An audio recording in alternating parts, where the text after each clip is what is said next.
Who are you, really? I mean, it sounds like such a simple question, doesn't it? It does. Deceptively simple. Yeah. So today on the deep dive, we're kind of digging into something that challenges a core assumption. The idea that maybe this self, the thing we identify with, maybe it's not the solution, maybe it's actually the problem. Exactly. The source material we're diving into today puts forward this pretty radical idea that this self could be at the root of, well, almost everything: anxiety, personal struggles. And that our responses are deeply programmed, like really deeply. That's the core of it. So our mission today is basically to unpack what the self actually is. How are our behaviors, our beliefs really shaped? And importantly, what does that understanding do for you, like practically? Can it help navigate daily life, manage anxiety, break patterns? That's the goal, to find the practical leverage in this understanding. Okay, so let's just jump in with an example from the sources because it really highlights how weird this can get. Yeah. Imagine someone, right, with chronic neck pain, the kind you get from, scrolling on your phone nonstop. Uh-huh. Relatable for many, I suspect. Totally. And the actual solution, eventually, from a doctor. Simple stuff. Exercise, less screen time. Makes sense. Right. The practical fix. But before they got there, the advice they received, just bizarre, superstitious things, like getting an inverted leg treatment. An inverted leg treatment. Yeah, from a reverse birth child. I mean, it sounds absolutely ridiculous. Wow. Okay. It's out there. But it perfectly shows this disconnect, right? We look for these complicated, external, sometimes even magical solutions. When the issue, according to this source, originates internally, from the self. Exactly. It makes you think, if the self is the root cause, what does that mean for how we chase success or happiness? Well, it suggests we might be running in circles, doesn't it? Chasing our own tail. It really challenges that idea that, success, failure, achievements. It's all down to me, the separate self. That really does make you pause. Because we're always asking questions for ourselves, aren't we? How can I get this? What should I do? But how often do we actually stop and ask, wait, what is this I, this self that's doing all the asking and wanting? Almost never, right. And this leads to a really critical point in the source material. If the self is the core issue, then looking outside for answers, asking others for advice, it's often, well, pointless. Pointless. That sounds harsh. Maybe, but the reasoning is that others rarely have a truly deep invested interest in solving your specific problems. Not really. And trying to solve someone else's problem can just create more problems anyway. It really comes back to this idea that ultimately the responsibility for figuring out your stuff, it lands squarely on you. Okay. If you don't understand the self that's having the problem, how can you possibly fix its issues? It's a challenging thought.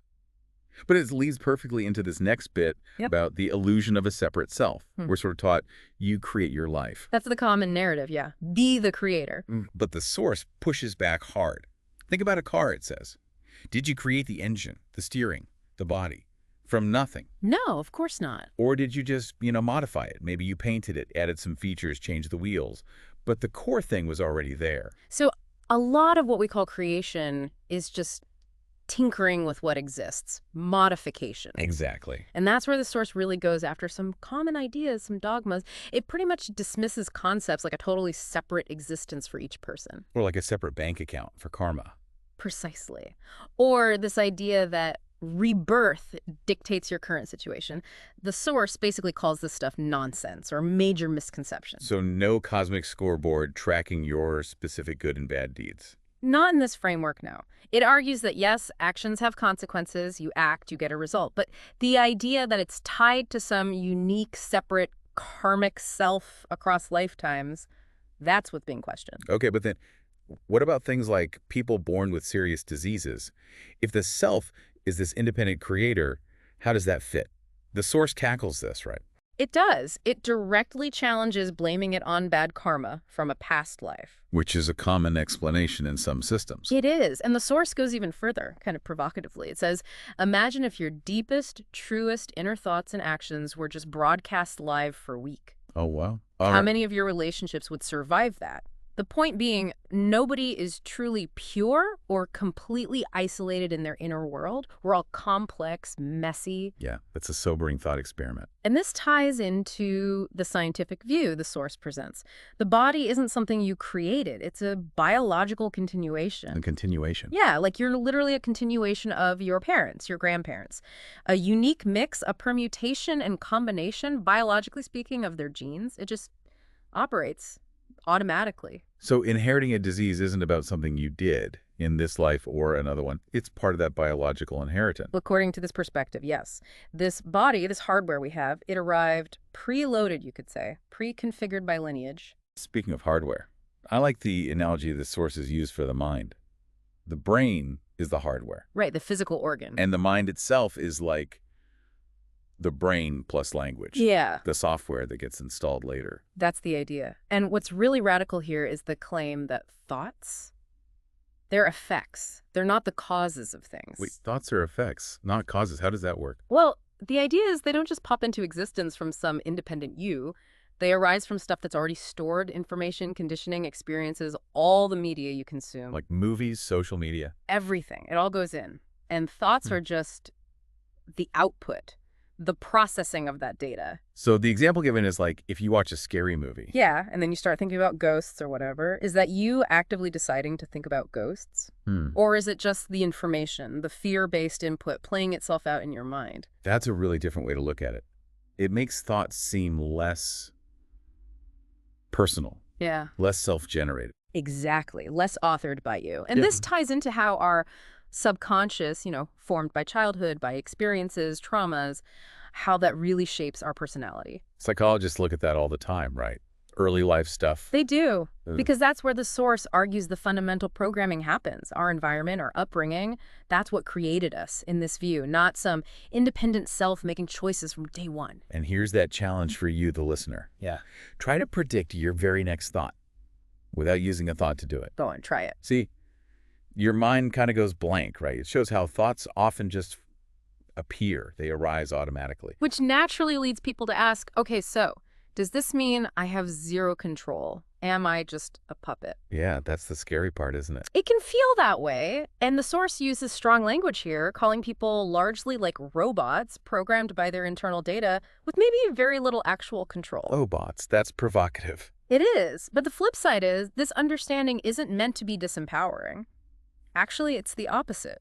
Because when you start to grasp this idea of programming, you can understand why people act the way they do much better. Their actions, their body language, their words. You start seeing the underlying reasons, the input that led to that output. So it gives you a different lens for understanding others and maybe yourself too. Exactly, with more clarity, maybe less judgment. Okay, so this understanding, this different lens, how does it help with breaking patterns? Like, say, inheriting anxiety from your parents. You see it happen. Well, the source suggests the crucial first step is just seeing the pattern, really observing it as it happens. Without labeling it like, oh, this anxiety is bad, I need to stop it. Precisely, just see it. There's that anxious response happening. Dispassionate observation, not immediate resistance or judgment. Why is that important? Just seeing it. Because the judgment, the resistance, often adds another layer of struggle.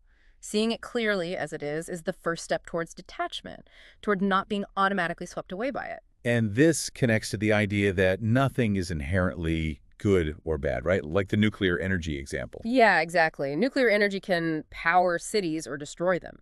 Its value isn't intrinsic. It depends entirely on how it's used, the context, the situation. So applying that to ourselves, our nature, our programming, it's not inherently good or bad either. That's the argument. So trying to fundamentally change your core nature, the source uses the analogy of a fish trying to fly. It's seen as a waste of time and energy. Fighting against your fundamental programming is futile. So don't fight it. What then? Accept it. Accept your nature as this continuation, this product of everything that came before. And then, from that place of acceptance, learn how to act effectively.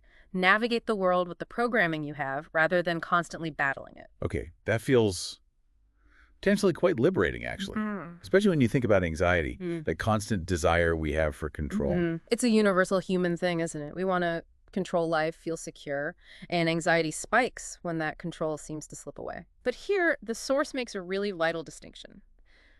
between, let's call it productive anxiety and problematic anxiety. Productive versus problematic. Okay.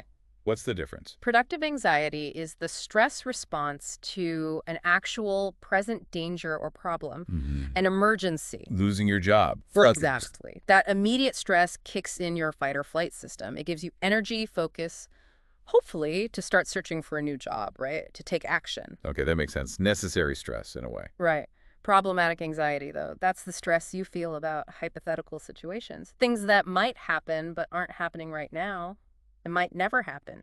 The what ifs. The what ifs, they lead to prolonged worry, often without any useful action. So give me an example, like seeing a genuinely mad dog charging at you versus... Versus worrying every single time you leave the house that you might encounter a mad dog, even though it's incredibly unlikely where you live. Right. Or the job example, again, actually losing your job versus... Versus spending years agonizing about maybe losing your job one day, even if your current position is totally secure. You're just churning, stressing, but not doing anything practical because there's no actual problem to solve right now. That constant low-level dread, Yeah. burning energy for nothing. Precisely. And the source offers a beautifully simple tool for this, a practical takeaway. Okay, I'm ready. What is it? When a problem, a worry, a stressful thought arises, just ask yourself immediately, is this actual right now? Or is it hypothetical? Actual or hypothetical, that's it. That's the core of it. Categorize it. If it's actual, okay, maybe you need that productive anxiety energy to deal with it. If it's hypothetical, recognize it as just a thought, a what if. And maybe, don't invest so much energy in fighting a ghost. You got it. See it for what it is, a product of the mind's processing, maybe based on past fears or future uncertainties, but not a present reality demanding immediate stressful action. Wow. Simple, but potentially really powerful. It can be. This whole deep dive really offers this powerful lens, doesn't it? To see ourselves maybe not as these separate, all-powerful creators. But as complex continuations, Yeah. shaped by our past, our biology, our environment. Exactly. And understanding that, it can be incredibly freeing. It leads you to ask these deeper questions. Like, if my thoughts are just effects and my actions are largely programmed, what does that really mean for free will? That's a big one to chew on. It is. And think about this. If maybe 90% of your worries, your anxieties, fall into that hypothetical bucket. Yeah. What's just one burden, one what-if worry that you could potentially shed today just by asking yourself, is this actually happening now or is it just a thought?